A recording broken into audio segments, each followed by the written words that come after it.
Good morning, everybody. I just wanted to kind of check in with you guys. I know I'd gotten a lot of feedback from some of you last week, kind of how stressed and how much work all of this was and how hard it was on you guys.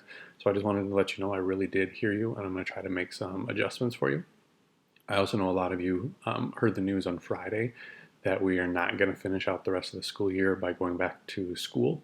We'll still be doing our remote learning together. We'll still be connecting and hanging out on our Google Live Meets, but we won't be going back to the physical building just for everybody's safety. So I genuinely will miss all of you. I hope you guys are all staying safe and you're not going too crazy being stuck at home. Um, I'll do my best not to pile on too much work and to try to make it a little bit more manageable for you, but I genuinely wanted to let you guys know that I will miss getting to see you every day at school, and I hope you guys are doing well. A couple things real quick. Based on your guys' feedback, I know you guys are managing a lot, and this is more stressful than you probably anticipated. So I'm going to try to slow things down a little bit here in math. I usually give you a due date of a couple days out from things, but don't.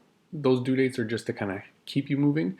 My goal is that hopefully you would work on everything each day or maybe the following day, but I get it with things going on at home or other responsibilities or other teachers with more work than you might have for math.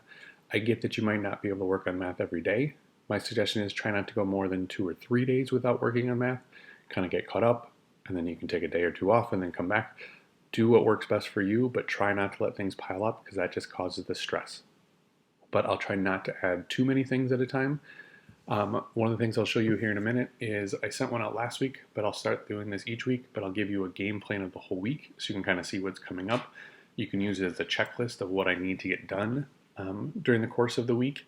So that way you can kind of stay on track and kind of know what's coming up, kind of manage your time and stay organized for math. One of the things that a lot of you are getting really good at, but I need everybody to work on it, is in order for me to be able to document what you've got done, to be able to start giving you some feedback on some of that work, you've got to take a picture of your work. So I'll show you in a second here in Google Classroom some links for some instructions. They do a really good job of showing you how to upload, just snap a picture of something with your phone or with the webcam of your computer or Chromebook. And there's instructions on how to upload that picture right into Google Classroom and turn it in with your assignment.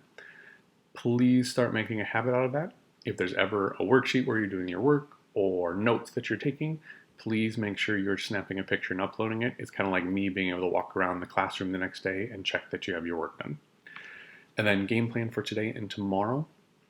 Today and tomorrow we're going to wrap up our graphing and statistics unit, so you have a little bit of a review, and this one's going to count for some points. It's a way for you to boost your grade and get some extra points and raise that grade up, since we haven't had many grades since this all ended.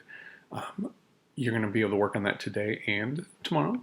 Print it off, or just write it out by hand on a sheet of paper. Take your time, do good work, but then when you're done, you're going to take a picture and upload that, and then I'll go through and check that for you here this week.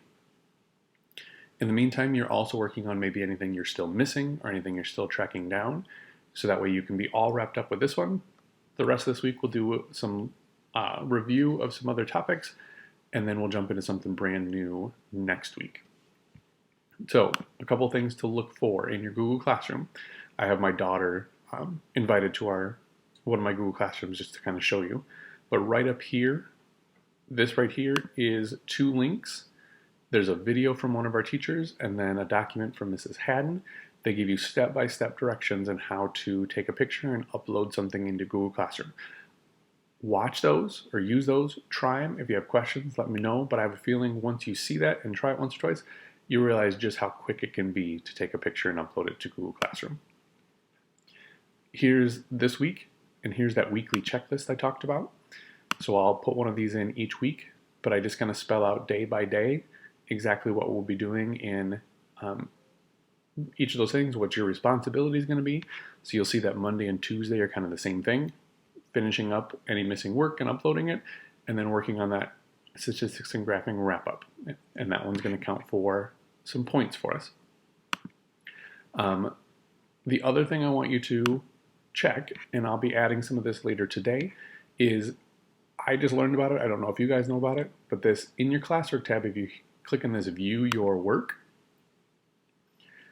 it gives you the whole list of work for that particular class. It lets you know which ones are turned in, which ones are not. It'll have a little paperclip there if there are documents. So like if you uploaded your Google Slide activity or you uploaded a picture. But what's going to happen is I'm going to start to give you some feedback, and it's going to show up in here. So if you go through any of these today and you notice something more than one paperclip there, so like if it says a 2 or a 3, that means I've looked at your work, I've actually made some notes or made some corrections or something on it for you, and then I've sent it a copy back to you. So you'll actually be able to see it. It'll say edited and then the name of the assignment. So like on this box and whisker plot, here's hers. Next to it, it would say edited and then another copy of it, and it'll have my notes or corrections on it, so that way you can kind of see your work. The one I'm going to really work on today, trying to get you some feedback, is the measures of variation activity from the other day. I want to make sure everybody's looked over that as you're kind of working on your review, but I'll start to make a habit of trying to give you as much feedback as I can, and that's where you would go to find it, is just periodically check and see if I've added, see if there's any extra documents to any of these. That means something that you want to go back and look at. All right, I hope everyone has a great week. I hope I see some of you on some of our Google Meets this week just to say hi, if nothing else, and take care.